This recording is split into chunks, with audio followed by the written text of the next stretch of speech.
आज Doubtnut app download करें। Doubtnut पर अपने सभी गणित, रसायन विज्ञान, भौतिक विज्ञान और जीव विज्ञान के डाउट्स का करो सफाया। बस प्रश्न की फोटो खींचो, एक ही प्रश्न को क्रॉप करो और तुरंत वीडियो सोल्यूशन पाओ।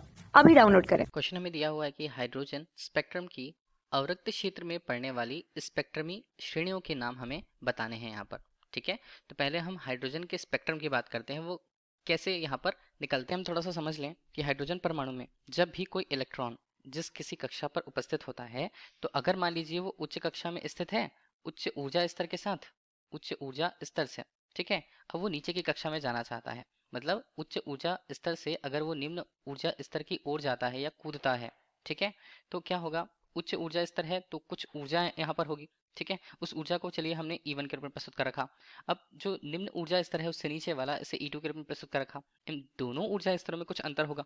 अब इन्हीं ऊर्जा में अंतर के आधार पर या अंतर के बराबर वाला ऊर्जा विकिरण जब इलेक्ट्रॉन उच्च ऊर्जा स्तर से निम्न ऊर्जा स्तर की तरफ कूदते हैं, तो ऊर्जा का यहाँ पर उत्सर्जन करते हैं। किस रूप में? विकिरण के रूप में।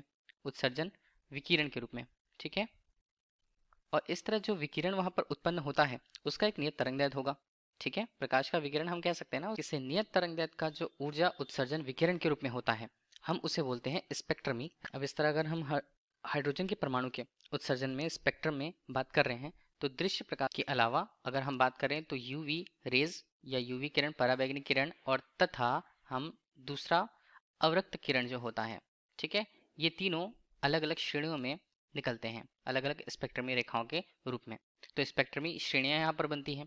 अगर ऊर्जा स्तर पहले से दूसरे कक्ष में जाने का हो तो हम उसे बोलते हैं लाइमन श्रेणी। और लाइमन श्रेणी में अगर हम बात की जा रही है तो वो किस क्षेत्र में पड़ती है, तो ये पराबैंगनी में पड़ती है। लेकिन हमें क्वेश्चन पे क्या पूछा गया? हमें क्वेश्चन पे पूछा गया है कि अवरक्त क्षेत्र में पड़ने स्पेक्ट्रमी श्रेणी की नाम या स्पेक्ट्रमी श्रेणी का नाम हमें लिखना होगा। इस तरह अवरक्त क्षेत्र में आने वाली श्रेणी के रूप में पहली श्रेणी हमारे पास होगी पाषाण श्रेणी। ठीक है, उसके बाद आता है दूसरा ब्रैकेट श्रेणी है फुंट श्रेणी। और तीनों श्रेणियों में अगर हम बात कर रहे हैं तो ऊर्जा स्तर कहाँ से कहाँ परिवर्तित होता है। पाषाण श्रेणी में ये n के ऊर्जा स्तर, बड़े ऊर्जा स्तर 3 से ये चेंज होता है N2 के रूप में, 4 हमारे पास बनेगा। इसी तरह अगर हम ब्रैकेट श्रेणी की बात करें तो N1 उच्च ऊर्जा स्तर यहाँ पर होता है 4 का, और उसके बाद जो ऊर्जा स्तर होते हैं N2 के रूप में वो बनते हैं 5, 6, 7 के रूप में। इसके अलावा फुंट श्रेणी की बात करें तो उसमें उच्च ऊर्जा स्तर जो होता है वो 5 से शुरू होता है, और जो दूसरा निम्नतम ऊर्जा स्तर होता है N2 के रूप में, उसका मान यहाँ पर 6, 7, 8 कुछ इस तरह के होंगे। तो ये सारी की सारी श्रेणियाँ अवरक्त क्षेत्र में पड़ती हैं उत्सर्जित स्पेक्ट्रमी रेखाओं के लिए। Thank you.